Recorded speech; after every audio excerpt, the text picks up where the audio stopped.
Good evening dear students. आपके साथ एक बार फिर से मैं कमलेश ठक्कर, सहायक प्राध्यापक विलासा गर्ल्स पीजी कॉलेज से फिजिक्स विषय का एक टॉपिक और लेकर आपके समक्ष उपस्थित हूँ। आज हम जिस टॉपिक की बात कर रहे हैं वो आपको फिगर में दिखाई दे रहा है। डियर स्टूडेंट्स, आज जी हाँ बिल्कुल, हम आज CRO, जो कि इलेक्ट्रॉनिक्स का एक बहुत इंपॉर्टेंट टॉपिक भी है, आगे चलकर आप देखेंगे इसे। Cathode ray oscilloscope, BSc part 1 का ये एक टॉपिक, यूनिट 4 का पेपर 1 का एक टॉपिक है। बहुत इंपॉर्टेंट टॉपिक है और बहुत महत्वपूर्ण भी, और आगे चल के प्रैक्टिकल के दृष्टिकोण में भी ये आपको बहुत महत्वपूर्ण लगेगा और है। तो डियर स्टूडेंट्स, आगे बढ़ते हैं। Next slide.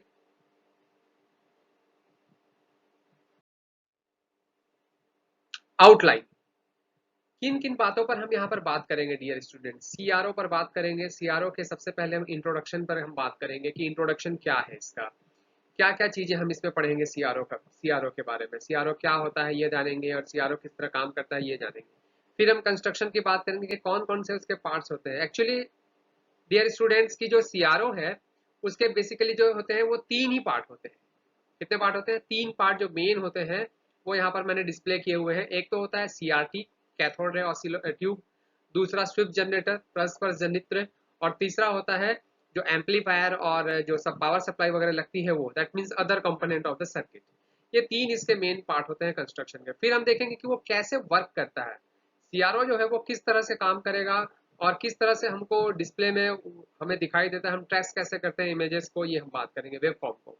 फिर देखेंगे यूज, बहुत वास्ट यूज है इसका हमारे डेली लाइफ में भी, और आज की दुनिया में भी इसका बहुत ज़्यादा उपयोग लगातार होता आ रहा है और हो रहा है। इसलिए इसके उपयोग पर भी बात करना बहुत जरूरी है, तो इसके उपयोग की भी हम बात करेंगे। Next slide. इंट्रोडक्शन। तो डियर स्टूडेंट्स, इंट्रोडक्शन में सबसे पहले CRO होता क्या है? CRO जो है डियर स्टूडेंट्स, एक ऐसी डिवाइस होती है जिस पर हम विद्युत दोलन जो होते हैं उस विद्युत दोलन को एक स्क्रीन पर प्राप्त कर सकते हैं। यानी कि जो AC सिग्नल्स होता है, जो प्लस माइनस चलता है, उसके जो ऑसिलेशंस होते हैं उसको हम क्या कर सकते हैं, उसके डिफ्लेक्शंस को हम एक स्क्रीन पर हमको दिखाई देंगे। वो जैसा कि आपने देखा होगा हॉस्पिटल की स्क्रीन पर आपको दिखाई देता है, जैसे कार्डियोलॉजिस्ट वगैरह यूज करते हैं, ठीक इसी प्रकार यहाँ पर भी कुछ हमको बीट्स और कुछ हमको पल्स और कुछ हमको वेव्स दिखाई देती है। वो होता है CRO, जो कि जनरली कैथोड रे से जनरेट होती है, इसलिए इसका नाम कैथोड रे ऑसिलोस्कोप पड़ा था।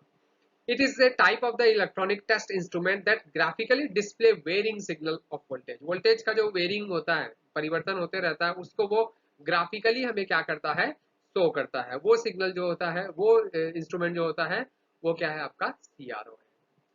तो देख सकते हैं आप यहाँ पर CRT, जो इसका एक बहुत मेन पार्ट होता है, कैथोड रे ट्यूब, उसका डिस्प्ले आपको यहाँ पर फिगर में दिखाया जा रहा है CRT के बारे में।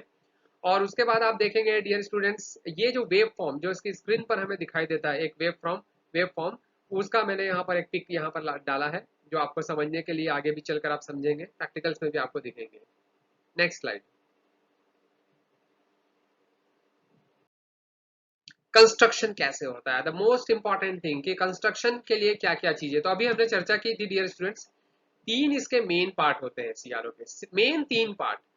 सबसे पहला होता है कैथोड रे ट्यूब, जो लगभग इसका 50% से अधिक हिस्सा इसका यही हमें समझना है कि कैथोड रे ट्यूब होती क्या है। इसका फिगर भी आपको यहाँ पर दिख रहा होगा कि कैथोड रे ट्यूब एक ग्लास की ट्यूब होती है, जो कि शंक्वाकार होती है, जो कि कौसी होती है, कॉनिक टाइप की शेप की होती है, जिसके अंदर जो प्रेशर होता है वो बहुत कम होता है, 10⁻15 पावर 5 पावर से 10⁻6 पावर ऑफ Hg होता है।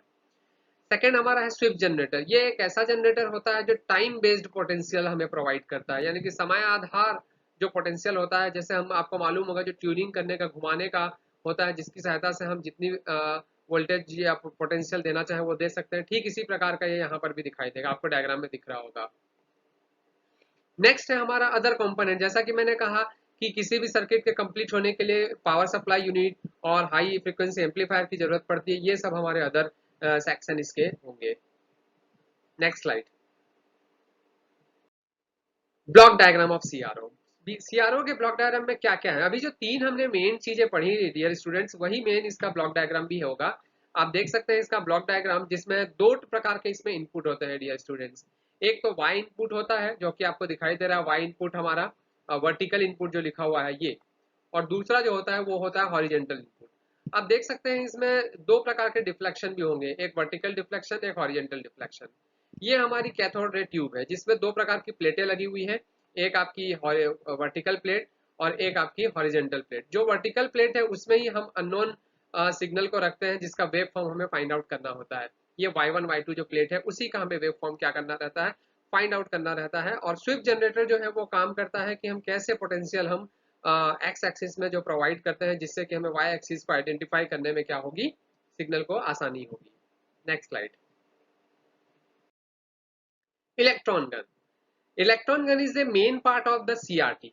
डियर स्टूडेंट्स, हम कैथोड रे ट्यूब की जो बात कर रहे थे वो कैथोड रे ट्यूब का भी जो हिस्सा है वो तीन हिस्सों से मिलकर बना हुआ है। सबसे पहला हिस्सा जो उसका होता है वो होता है इलेक्ट्रॉन गन, जिसको आपने पहले भी इसी चैप्टर के इसी यूनिट के पहले पढ़ा है। इलेक्ट्रॉन गन के बारे में नाम ही से समझ में आ रहा है डियर स्टूडेंट, इलेक्ट्रॉन गन एक ऐसी युक्ति होती है जो एक तीक्ष्ण इलेक्ट्रॉन का पुंज क्या करती है, प्रोवाइड करती है, उसे हम इलेक्ट्रॉन गन कहते हैं।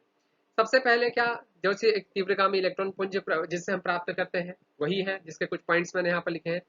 तो थोरियम ऑक्साइड लेपिड टंगस्टन से, जो टंगस्टन हमारा आपको दिख रहा होगा फिलामेंट है ना, ये थोरियम वाला ये वाला ये फिलामेंट है, ठीक है। उसको हम क्या करते हैं, तापायनिक उत्सर्जन द्वारा, हीटिंग के द्वारा हम उसे क्या करते हैं, इलेक्ट्रॉन उसमें से एमिट करते हैं और ये इलेक्ट्रॉन ग्रिड से होते हुए क्या करता है, आगे की ओर बढ़ता है और पर्दे पर हमें उसका क्या मिलता है, इमेज मिलता है।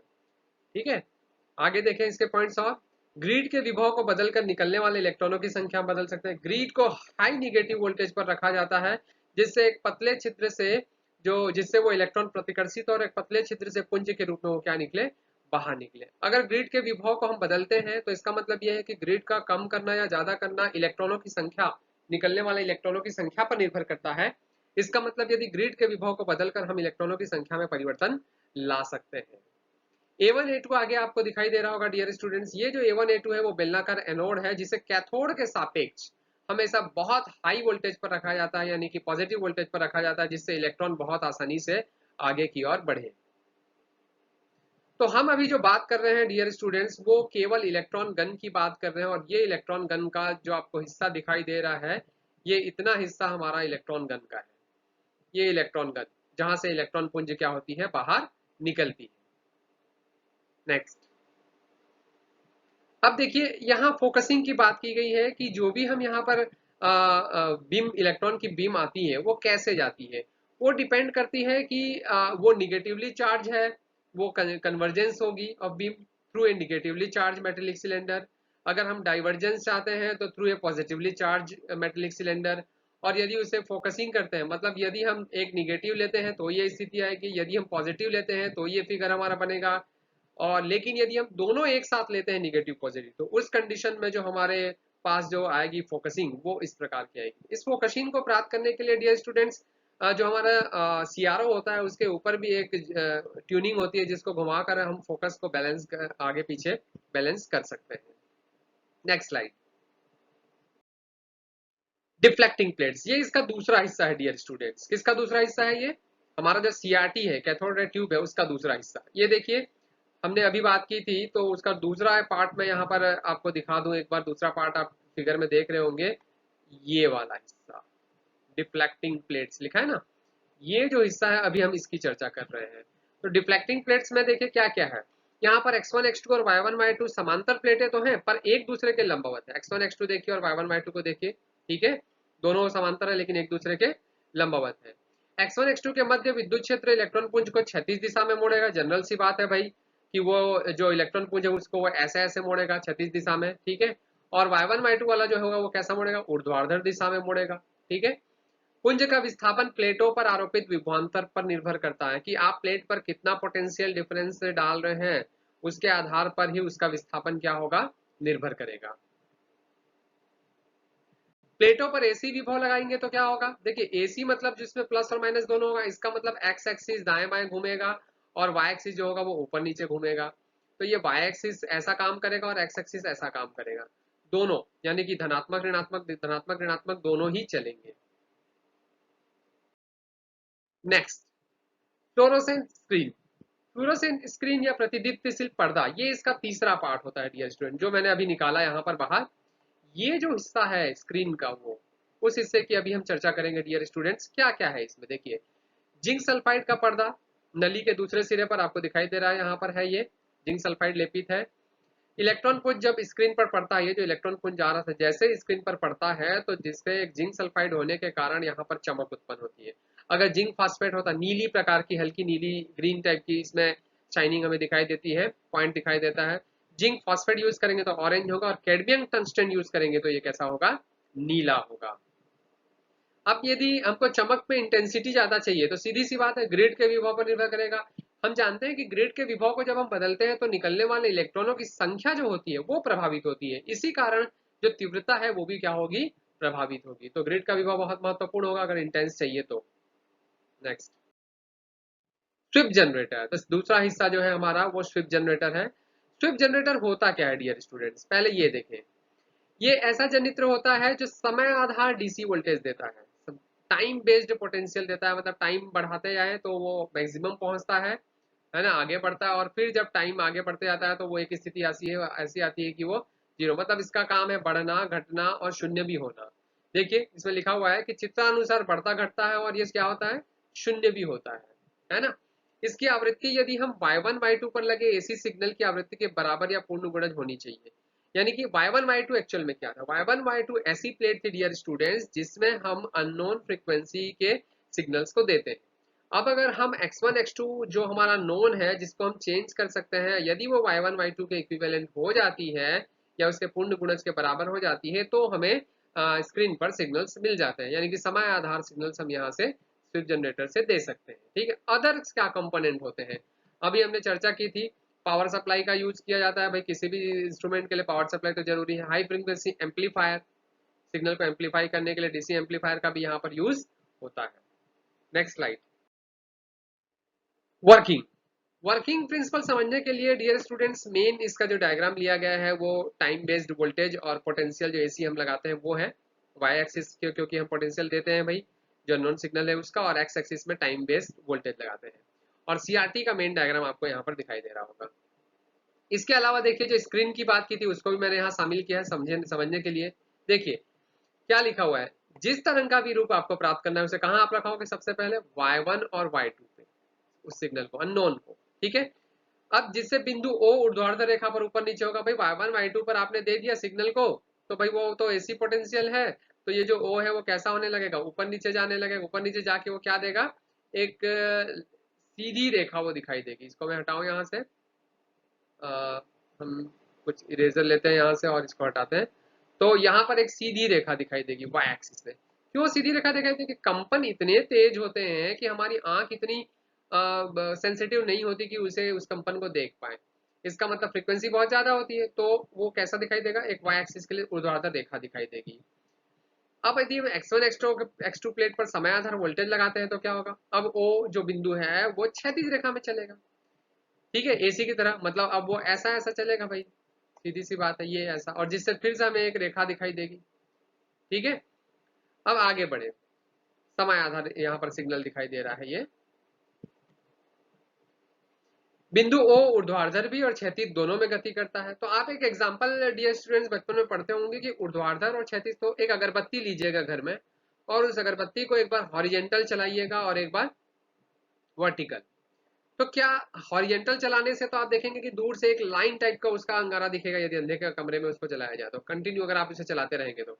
वर्टिकल चलाएंगे तो वर्टिकल लाइन दिखाई, लेकिन अगर दोनों मैं चलाने बोलूं एक साथ, दैट इज इन प्लेन, ऐसा और ऐसा एक साथ चला के आप कभी महसूस कीजिएगा, तो जो नया फिगर बनेगा, जो तरंग आकृति बनेगी, वो तरंग आकृति हम यहाँ पर क्या करते हैं, प्राप्त करते हैं। ठीक है, स्क्रीन पर, जो कि जनरली हम देखते हैं लिसाजूस फिगर जो होते हैं। ठीक है, स्थायी चित्र प्राप्त करते हैं। लिसाजूस फिगर जो होते हैं वो उसके बेस्ट एग्जांपल है, जितनी भी डिजाइन हमें मिलती है वो सब इसी फिगर से हमें देखने को मिलती है। तो मेन यहाँ पर हमारी दो चीजें थी, एक y1 y2 प्लेट था और x1 x2 प्लेट था, और इसी से हमने इसकी वर्किंग को समझा। आगे हम बढ़ते हैं इसके यूजेस पे डियर स्टूडेंट्स, बहुत इंपॉर्टेंट इसका उपयोग होता है, बहुत ज्यादा भी उपयोग है। ये पूरे उपयोग कलेक्शन देखें यहाँ पर।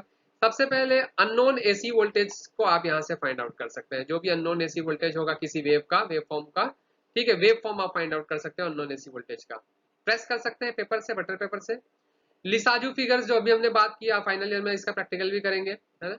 लिसाजू फिगर्स भी इसमें ऑब्टेन किए जाते हैं, ठीक है। अननोन एसी वोल्टेज भी आप फाइंड आउट कर सकते हैं, ए और स्मॉल बी को मेजर करके मैथमेटिकली आप देखेंगे इसको। इलेक्ट्रोकार्डियोग्राफ में इसका उपयोग, यानी कि हृदय से के धड़कन से संबंधित ईसीजी वगैरह और अन्य जानकारी लेने के लिए भी इलेक्ट्रोकार्डियोग्राफ में इसका बहुत ज्यादा उपयोग होता है। टेलीविजन का पिक्चर ट्यूब बहुत सिंपल है, आप देखेंगे कभी पुराने टीवी वगैरह होंगे उसके पीछे लगा हुआ मिलता है सीआरटी, है ना, कैथोड ट्यूब जो होता है वो। इसके अतिरिक्त मैकेनिकल प्रेशर जो होता है इंडस्ट्रीज वगैरह में, उसे मेजर करने के लिए भी हम देखते हैं कि ये एक वेव्स टाइप का बताता है कि क्या प्रेशर हो रहा है क्या नहीं, उसको जानकारी लेने के लिए भी हम इसका यूज करते हैं। ये रेडियो रिसीवर में कोई फॉल्ट आती है या ट्रांसमीटर में कोई फॉल्ट आती है, जो सिग्नल्स जाते हैं उसमें कोई फॉल्ट आती है और अन्य उपकरण में जो फॉल्ट आती है उसको रेक्टिफाई करने के लिए भी हम इसका यूज करते हैं। तो there are vast use of CRO dear students, बहुत इंपॉर्टेंट टॉपिक, एग्जाम में बहुत बार पूछा भी गया है, यूनिवर्सिटी के एग्जाम में। अच्छे से तैयार करें स्टूडेंट्स, और आपको आई थिंक समझ में आया होगा। अगर कहीं भी कोई डाउट्स हो तो ज़रूर कमेंट्स करें, इसे सब्सक्राइब करें, लाइक करें और शेयर करें। और बहुत समय ऐसा है कि अब घर पर स्टडी करनी है, तो इन ऐसे वीडियोस का उपयोग करके आप बिल्कुल तैयारी करें। Thank you very much.